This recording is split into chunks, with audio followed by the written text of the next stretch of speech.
तो कोरोना के खिलाफ जिस सबसे बड़ी अभियान की शुरुआत भारत ने की थी, सरकार ने की थी, उस अभियान का लक्ष्य प्राप्त हो चुका है और ऐसे में आज इतिहास रचते हुए पूरे देश में जश्न मनाने की तैयारी की जा रही है। लेकिन साथ ही आपको यह बता दें कि अभी भी फिलहाल बहुत बड़ी आबादी ऐसी है जिसे वैक्सीनेट करना बहुत जरूरी है। लेकिन 16 जनवरी को जिस वैक्सीनेशन अभियान की तेज रफ्तार के साथ शुरुआत की गई थी, उस लक्ष्य को हासिल करते हुए 100 करोड़ डोज लग चुकी है, जिसमें से 21% आबादी ऐसी है जिन्हें फुली वैक्सीनेट किया जा चुका है और 20% आबादी ऐसी है जिसे सिंगल डोज लगा है। यानी कि पहला टारगेट जो सेट किया गया था 9 से 10 महीने के भीतर भीतर, यानी कि 280 दिन के भीतर भीतर उस 100 करोड़ डोजेस को लगाया जा चुका है। और ऐसे में अब और तेजी के साथ इस अभियान की शुरुआत होती हुई दूसरा चरण फेज बाय फेज किस तरीके से सरकार, प्रशासन और तमाम लोगों ने जन भागीदारी दिखाते हुए इस अभियान को सफल बनाया है। क्योंकि कोरोना की दूसरी लहर में हम सभी ने देखा था कि किस तरीके से चारों ओर हाहाकार मचा था और कोरोना को मात देने के लिए सबसे बड़ा हथियार अगर कोई था तो वो था वैक्सीन।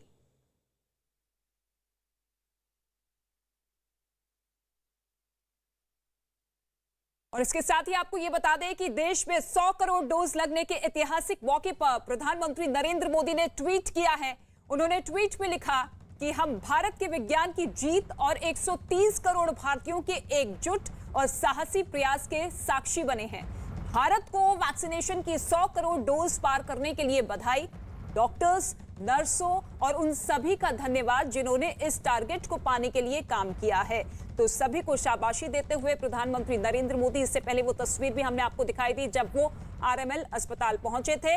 और इस ऐतिहासिक मौके पर गृह मंत्री अमित शाह ने भी ट्वीट किया है। उन्होंने अपने ट्वीट में लिखा है कि ऐतिहासिक गौरवमयी क्षण, आज भारत ने 100 करोड़ से ज्यादा कोरोना वैक्सीन लगाने के लक्ष्य को प्राप्त कर प्रधानमंत्री नरेंद्र मोदी जी के दूरदर्शी नेतृत्व और निरंतर प्रोत्साहन से एक ऐसा कीर्तिमान बनाया जिसने पूरे विश्व को नए भारत की अपार क्षमताओं से पुनः परिचित कराया है। ये अमित शाह की तरफ से ट्वीट किया गया।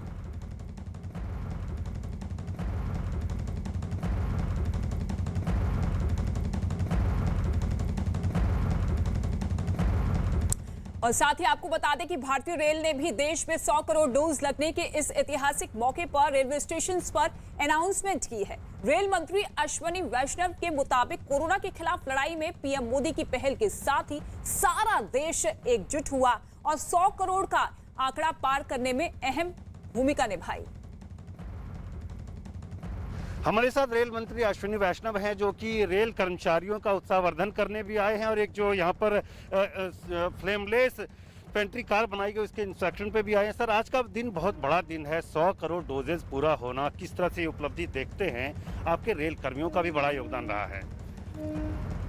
माननीय प्रधानमंत्री श्री नरेंद्र मोदी जी ने जब कोरोना से लड़ने के लिए देश को तैयार किया, संकल्प लिया कि देश के सारे नागरिकों को, सभी को समय पे मुफ्त वैक्सीन दिलाएं, तो उस सारे प्रयास का एक आज बहुत बड़ा दिन है जब देश में 100 करोड़ डोजेज का कंप्लीशन होने वाला है, आज हो रहा है। तो ऐसी बड़ी विपदा को फाइट करने में देश में सभी ने सहयोग दिया। प्रधानमंत्री जी के नेतृत्व में रेल के परिवार ने भी इसमें बहुत बड़ा सहयोग दिया। इसके लिए हम रेल के परिवार के सभी डॉक्टर्स को और जितना वैक्सीन के ऑर्गेनाइज करने में लगे सभी लोग, उन सबको मैं धन्यवाद देता हूँ। रेलवेज ने बड़ा योगदान दिया है। जब कोविड में लॉकडाउन था उस समय भी ट्रेनें चल रही थी, गुड्स ट्रेन चल रही थी, पार्सल ट्रेन चल रही थी। रेलवे एम्प्लॉयज़ का किस तरह से योगदान आप देखते हैं? रेलवे एम्प्लॉयज़ का बहुत बड़ा योगदान है।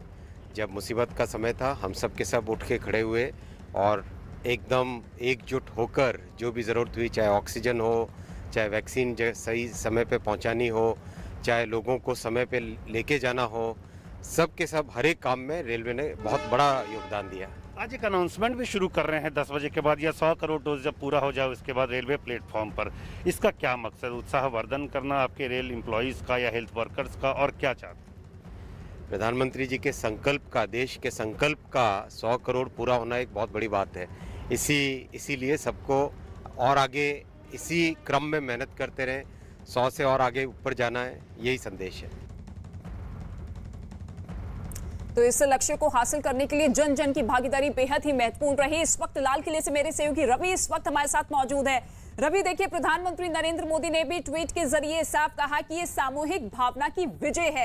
16 जनवरी को जिस रफ्तार के साथ वैक्सीनेशन अभियान की शुरुआत की गई, वो अभियान अपना पहला टारगेट पूरा कर चुका है। लाल किले पर भी आज भव्य कार्यक्रम होना है, एक गीत को लॉन्च किया जाएगा, इसके साथ ही तिरंगा फहराया जाएगा। किस तरीके की तैयारियां हैं, किस तरीके का जोश आम लोगों में नजर आ रहा है आज के खास दिन को लेकर?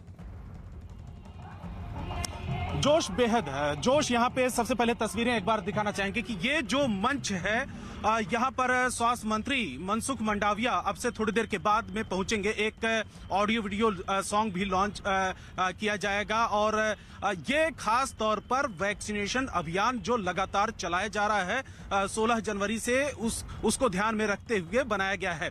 दूसरी तरफ आप जो विश्व का सबसे बड़ा राष्ट्रीय ध्वज तस्वीरों में देख सकते हैं कि लक्ष्य विशाल उपलब्धि बेमिसाल, वो एक स्लोगन यहाँ पर एक मैसेज भी देने की कोशिश की गई है और ये इस तरीके का जो राष्ट्रीय ध्वज है यहाँ पर लहराया जा रहा है और ये शान का प्रतीक है। एक तरफ तिरंगा आप देख सकते हैं कि किले की प्राचीर पर लहरा रहा है और दूसरी तरफ यहाँ पर सबसे बड़ा राष्ट्रीय ध्वज विश्व का वो तस्वीरों में आप देख सकते हैं कि अब से थोड़ी देर के बाद मनसुख मंडाविया पहुंचेंगे।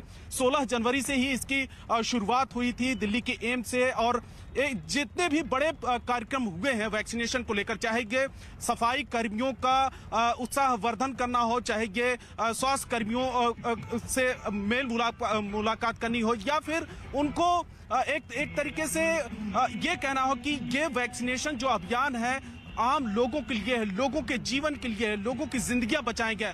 तो लगातार प्रधानमंत्री की तरफ से लोगों को मैसेज इस तरीके का मिलता रहा और सबसे पहले इसमें भागीदारी और हिस्सेदारी स्वास्थ्य कर्मियों को बनाया गया, इसके बाद स्वास्थ्य सफाई कर्मियों को बनाया गया, क्योंकि स्वास्थ्य कर्मियों का रोजाना का ऐसे ही जो कोरोना के मरीज हैं उनके साथ में उनसे मिलना जुलना, उनका ट्रीटमेंट करना होता था। उसकी वजह से सबसे पहले डॉक्टर्स या फिर पैरामेडिकल स्टाफ, नर्सेज, उनको सबसे पहले बिल्कुल कई उतार चढ़ाव हर किसी ने देखे। इस वैक्सीन को लेकर भी कई तरह के सवाल उठे, लेकिन सभी मुश्किलों को पार करते हुए इस वैक्सीनेशन अभियान की शुरुआत की गई। हर किसी ने पूरा सहयोग किया और जो भय का माहौल बना हुआ था उस माहौल को खत्म करने में यह हथियार के तौर पर कारगर साबित हुआ।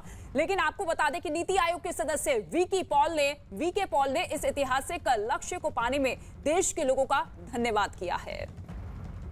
भारत ने वैक्सीनेशन के मामले में बड़ा मुकाम हासिल किया है। हमारे साथ में नीति आयोग के सदस्य डॉक्टर विनोद पॉल हैं। सर, सबसे पहले आपको बधाई कि एक बड़ा मुकाम आप लोगों ने हासिल किया है, भारत ने हासिल किया है। ये मुकाम देश ने हासिल किया है और बधाई का पात्र हर देश का नागरिक है। और माननीय प्रधानमंत्री जी ने जैसे पैंडेमिक महामारी में उसको रोकने में, उसको कंट्रोल करने में आगे से लीड किया, लीडिंग फ्रॉम द फ्रंट, ये बधाई के पात्र माननीय प्रधानमंत्री जी हैं। लेकिन देश को आज पूरा गर्व है, इतनी बड़ी अचीवमेंट है। कोई सोच नहीं सकता था कि ये ऐसी बीमारी जिसके बारे में हमें पिछले साल फरवरी, मार्च, जनवरी तक कुछ भी नहीं मालूम था, उसके देश में ही 2 वैक्सीन बन जाएंगे और उनके दम के ऊपर, मेड इन इंडिया वैक्सीन्स के दम के ऊपर 100 करोड़ डोज लग जाएंगी। 9 महीने के अंतराल में ये काम पूरा किया गया है। It's a great achievement and every Indian must be proud of it. और 2 ही वैक्सीन नहीं हैं, और भी वैक्सीन आगे देश में बन रहे हैं, उसकी हम चर्चा कर सकते हैं। तो भारत ने जो वैक्सीनेशन के एरिया में काम, डिस्कवरी, मैन्युफैक्चरिंग और इम्प्लीमेंट करके दिखाया है, ये एक बहुत बहुत बड़ी अचीवमेंट है दुनिया में अगर हम देखें तो।